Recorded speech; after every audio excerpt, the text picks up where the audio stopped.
dari kelompok 1 Bahasa Indonesia ingin melakukan perjalanan menuju ke tempat yang kita tuju. Sebenarnya perkenalkan, nama saya Ferdian Saputra Bidanto, absen 12. Saya Muhammad Masyuki, absen 20. Saya Mafasi Arsya, absen 17. Saya Naura Azara, absen 27. Saya Anindya Naura Karya, absen 4. Saya Tina Putri, absen 6.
Oke, jadi kita sudah sampai di Jalan Tunjungan dan kita mau menuju ke Museum Shola. Stay tune.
Kita sudah sampai ke Museum Surabaya yang ada di Shola. Tapi sebelum masuk tadi kita sempat registrasi dulu. Cuman itu tiketnya tidak bayar, gratis, 100% gratis. Hanya registrasi siapa saja atau berapa jumlah teman-teman ini yang masuk ke Museum Surabaya. Dan selanjutnya kita akan masuk untuk melihat-lihat apa aja isi di Museum Surabaya.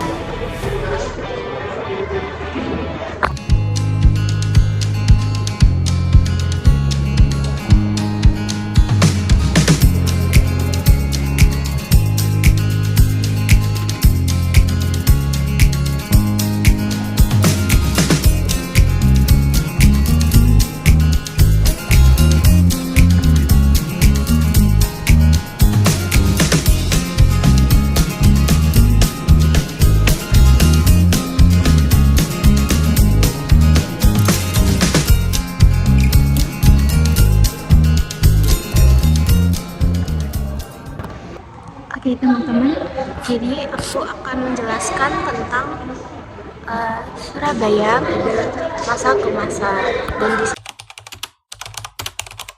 dan di sini sangatnya ada di abad ke-11 sampai ke-17.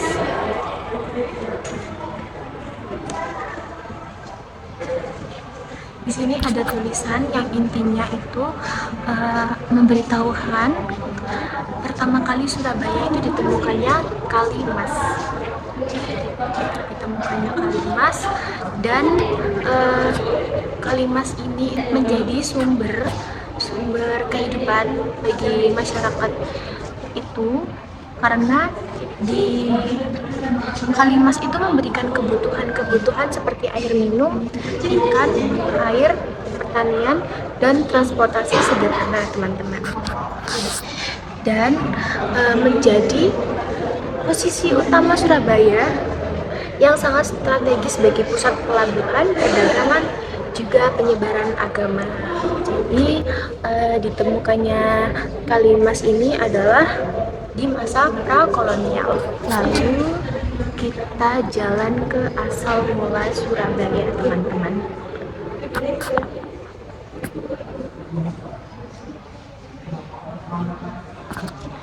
Jadi berdasarkan sejarah yang diceritakan oleh von Faber dalam sebuah bukunya Erbert and State Gebaron, lahirnya sebuah kota di kawasan delta sungai di antara Kalimas dan Pegirian.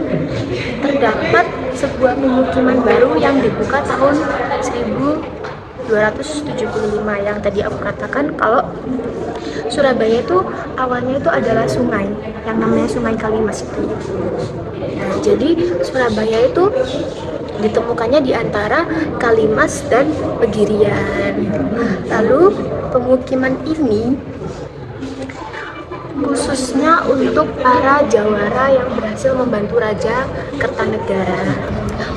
Pemukiman ini mencakup daerah Peneleh, Pengampon, dan Semut yang kemudian disebut oleh Raja Kertanegara sebagai Surabaya.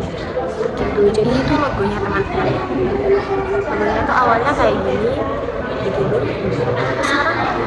Lalu kita lanjut ke Surabaya di bawah kekuasaan Majapahit. Lalu pada abad ke-14-15 Surabaya berkembang pesat sehingga diiringi dengan masa kejayaan Majapahit.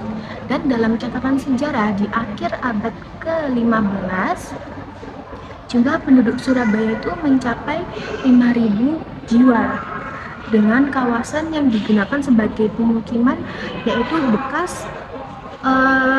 bekas aliran sungai mulai dari kawasan Jagir hingga kawasan Panggung. Dan di tepi barat Sungai Kalimas ini dijadikan sebagai pemukiman serta pusat administrasi kerajaan Majapahit dulu. Di sini aku akan memberitahu teman-teman tentang fragmen yang ditemukan di sebuah sumur, fragmen keramik dan gerabah. Detailnya seperti ini ya, teman-teman. Jadi ini adalah fragmen keramik juga gerabah yang ditemukan di sumur. Ini ada bacaannya.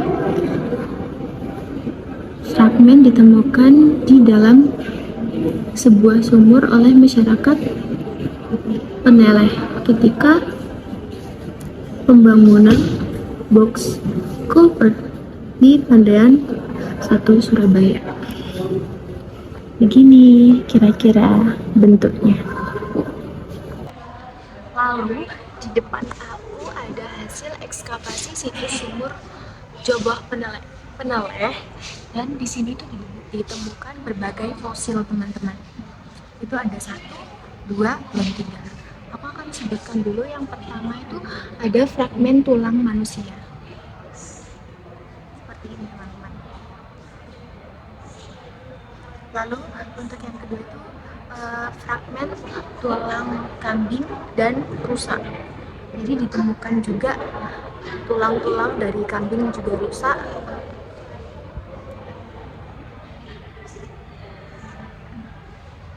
Dan yang ketiga ada fragmen tulang sapi.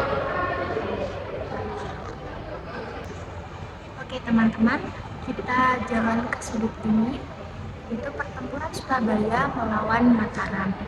Terus di sini juga sudah ada infografiknya. Aku akan bacakan. Pada pertempuran ini Mataram itu dipimpin oleh Sultan Agung. Lalu mulai menyerang melemahkan Surabaya dengan cara menyerang sekutu-sekutu Surabaya terlebih dahulu seperti Pasuruan, Tuban Gresik, Lumajang, Malang dan sekitarnya pada tahun 1614.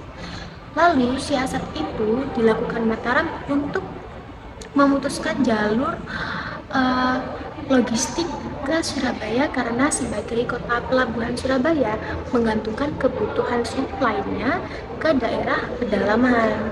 Namun sayangnya usaha Sultan Agung itu belum berhasil karena selain pertahanan Surabaya itu teguh, tangguh, kuat, bantuan dari Madura selalu datang untuk mempertahankan Kadipaten Surabaya ini.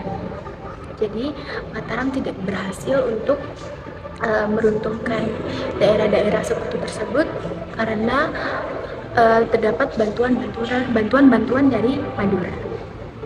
Nah, tadi sudah dari Surabaya di bawah kekuasaan Majapahit.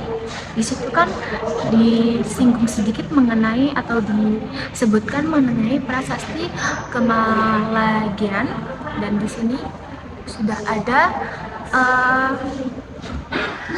prasasti atau replika prasasti Kamalagian.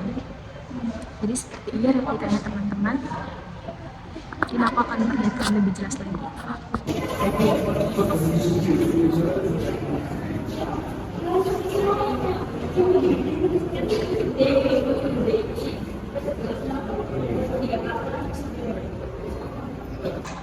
Tadi aku sudah memberitahukan tentang Surabaya melawan kerajaan Mataram.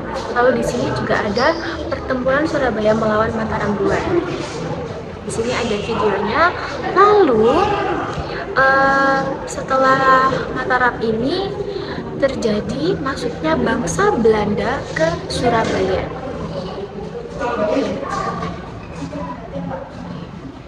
Lalu di sini juga ada koin-koinnya juga. Lalu ada surat berharga. Ini koin-koinnya. Ini surat. Lalu ada jatuhnya Surabaya ke tangan VOC.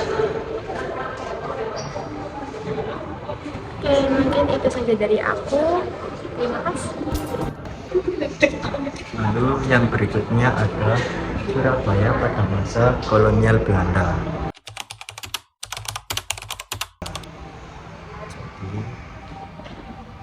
Selain melanjutkan episode penting Surabaya sebagai pusat pelabuhan era pemerintah kolonial Hindia Belanda, juga menyaksikan episode baru dari Surabaya sebagai pusat industri. Jadi yang pertama, Surabaya di bawah kendali VOC. Nah, karena Cornelis Spelman melihat Surabaya sebagai kota yang sangat strategis dan memiliki potensi, jadi Cornelis Spelman banyak membuat pembangunan untuk menjadikan Surabaya sebagai tempat penguasa di Jawa. Lalu yang berikutnya ada kebijakan tanam paksa yang dilakukan oleh Gubernur Jenderal Van den Bosch.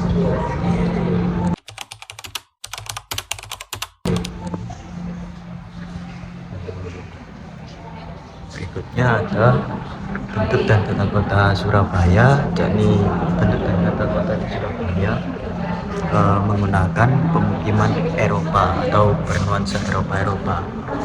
Dan selain itu, di sini juga ada beberapa barang-barang sambutan.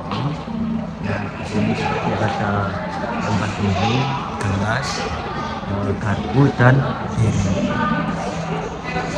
Selain itu juga ada alat musik, dan di sini ada beberapa plesiran di Surabaya. Yang pertama ada pecinan. Nah, pecinan ini biasa digunakan oleh etnis-etnis Tionghoa yang memiliki kecenderungan untuk berkumpul. Lalu yang berikutnya ada kampung Arab. Nah, biasanya digunakan oleh etnis Arab yang bermukim di Surabaya yang suka berkumpul.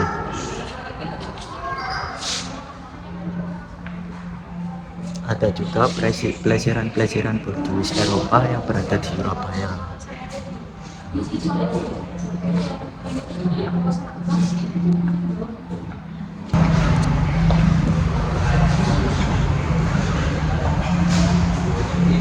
Lalu di sini ada beberapa industrialisasi dan modernisasi di Surabaya. Nah, di sini ada contoh gambar. Jadi Surabaya sudah memiliki sentra industri jauh sebelum Belanda masuk. Nah, perkembangan hasil pertanian pada komoditas gula membuat Surabaya menjadi pusat kota industri dan perdagangan untuk menopang daerah sekitarnya yang menjadi lokasi pertanian. Di sini juga ada beberapa sistem komunikasi di Surabaya.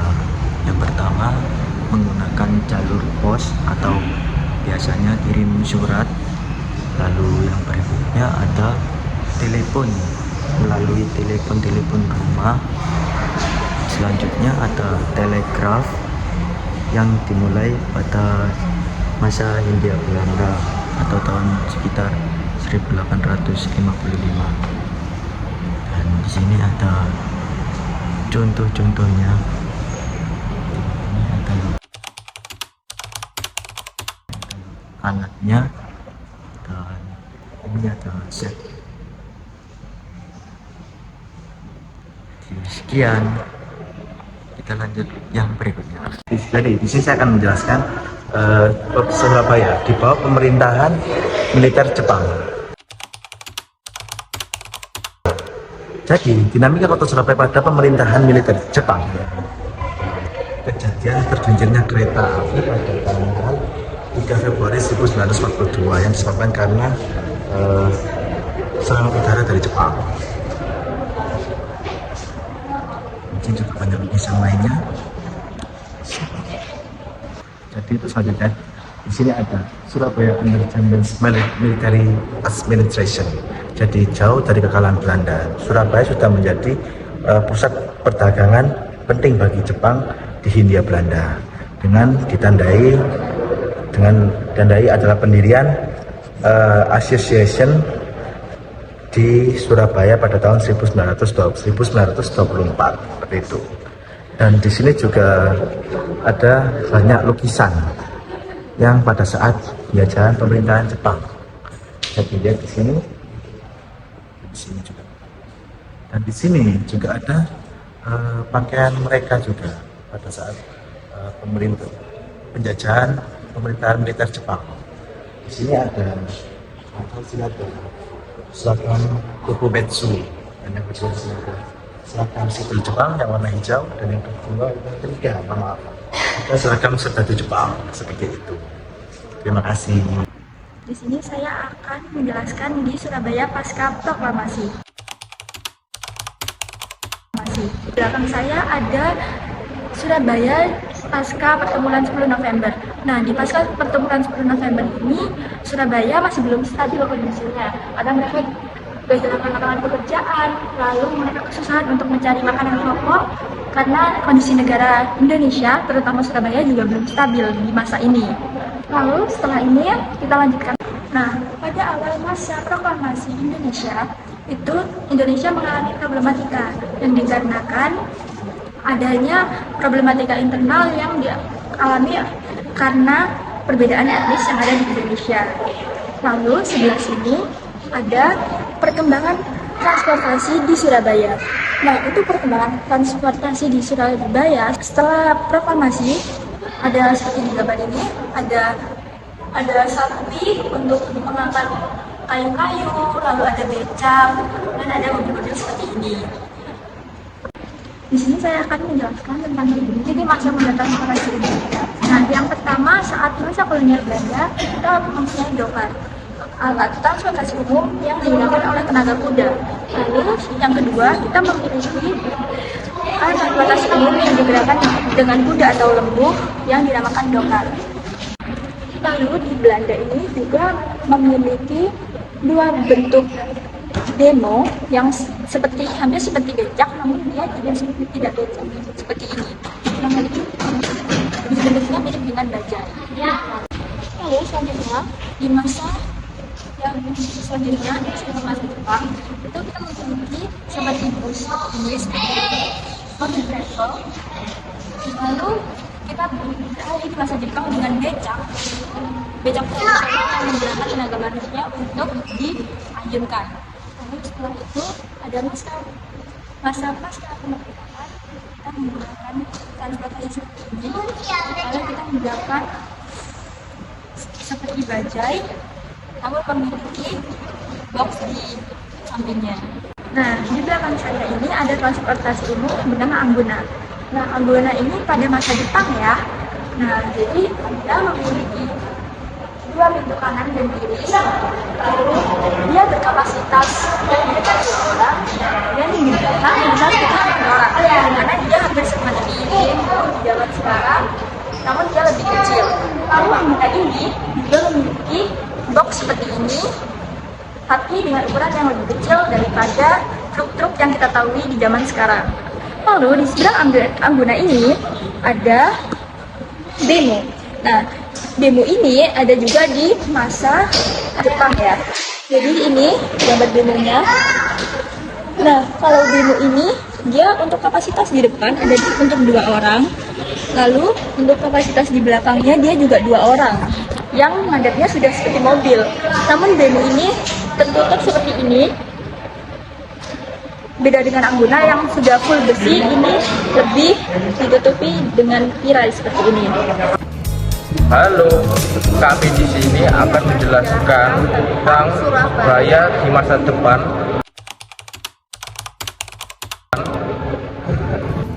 Akhirnya Soekarno dulu lahir di Surabaya. Sebagai kota kelahirannya, Surabaya menjadikan sikap Soekarno menjadi berani pantang menyerah dan tegas. Soekarno memiliki nama asli Kusno yang kemudian diubah karena sering sakit-sakitan menjadi Soekarno. Soe yang berarti baik, dan Karno diambil dari Adipati Karna, tokoh penting dari kisah Mahabharata. Soekarno bersekolah di sekolah BS, yaitu Bogere Burger School, yang berlokasi sekarang berada di kantor pos Surabaya. Soekarno tinggal bersama Pak Mus Cokro Aminoto yang terletak di Jalan Peneleh Gang 7. Nah, di sini saya akan menjelaskan tentang Surabaya masa depan. Nah, Surabaya masa depan ini adalah kota yang empati dan regulasi dan kebijakan pemerintahan akan sangat berperan agar teknologi tidak menkorupsi kemanusiaan, tapi justru memajukan kemanusiaan tersebut. Nah, selanjutnya di sini saya akan menunjukkan legenda musisi di Surabaya. Nah, ini adalah daftar tokoh musisi di Surabaya ya teman-teman. Totalnya itu ada 24. Nah, yang paling populer adalah Dewa 19 dan Padi, lalu Gomblo. Ya. Dan di samping saya terdapat gambar tokoh-tokoh musisi Surabaya ya teman. Nah, selanjutnya di sini saya akan menunjukkan profil wali kota Surabaya dari masa ke masa. Nah, di sini saya akan menunjukkan beberapa foto profil wali kota Surabaya.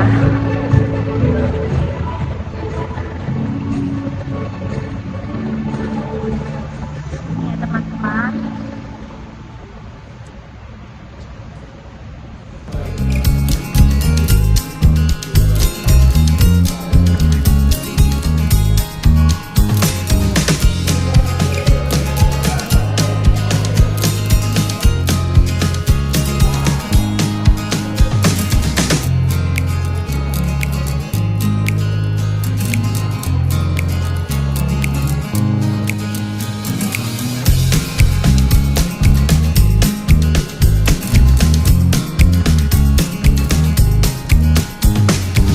Jadi pada kesempatan kali ini saya dan teman-teman saya akan mewawancarai salah satu dari pegawai di Museum Surabaya ini. Jadi bisa Hai, aku Ana, selaku teman-teman yang ada di Museum Surabaya. Jadi pertanyaan yang pertama mungkin Apa sih Kak Museum Surabaya ini? Museum Surabaya, apa sih Museum Surabaya? Jadi Museum Surabaya itu termasuk museum yang berisikan tentang sejarah kota Surabaya, dan teman-teman bisa berkunjung agar lebih kenal dekat dengan sejarah kota Surabaya. Seperti itu. Kalau boleh tahu, siapa saja sih Kak yang sering berkunjung ke sini? Apakah cuma dari masyarakat sekitar sini atau dari luar? Yang berkunjung di sini ada turis dari mancanegara. Kalau Jumat Sabtu Minggu ada SSCT, itu biasanya naik bus sparkling namanya. Nah, teman-teman bisa daftar lewat tiket wisata Surabaya. Nanti ada tour guide-nya namanya Cak Daniel gitu. Jadi dari turis mancanegara yang datang sama orang-orang sini juga. Kalau boleh tahu, kapan sih Kak waktu buka, waktu tutupnya Museum Surabaya? Kita buka hari Selasa sampai Minggu dari jam 8 sampai jam 3. Senin kita tutup. Oh ya Kak, dengar-dengar kan Museum Surabaya ini habis direnovasi. Kenapa tuh kok habis direnovasi? Kenapa direnovasi? Direnovasi kenapa? Biar lebih menarik aja, karena kan sekarang zamannya digital. Biar nggak bosan gitu kalau berkunjung ke museum. Jadi teman-teman kalau masuk ke museum ini ada video mapping. Nah itu kan estetik, teman-teman pasti suka estetik. Nah biar lebih kece aja sih gitu. Terus kan saya tadi lihat itu banyak kayak apa ya, kayak benda-benda Peninggalan. itu gimana sih pihak museum kita dapetin? Itu dari Simpang Associated atau Balai Pemuda.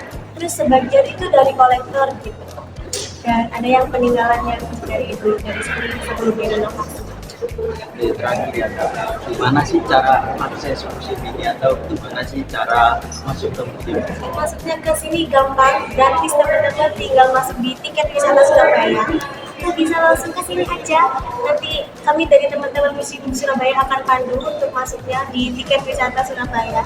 Nanti teman-teman bisa masuk di situ, bisa daftar di situ. Seperti itu. Terima kasih ya. Iya, sama-sama informasinya. Jangan lupa mampir ke Museum Surabaya. Oke, jangan lupa mampir ya guys. Oke guys, hari ini jadi kita sudah mengunjungi Museum Surabaya Siola, dan kali ini kita menunggu Victor Wirawiri untuk pulang. Makasih semua yang sudah menonton. Sampai jumpa.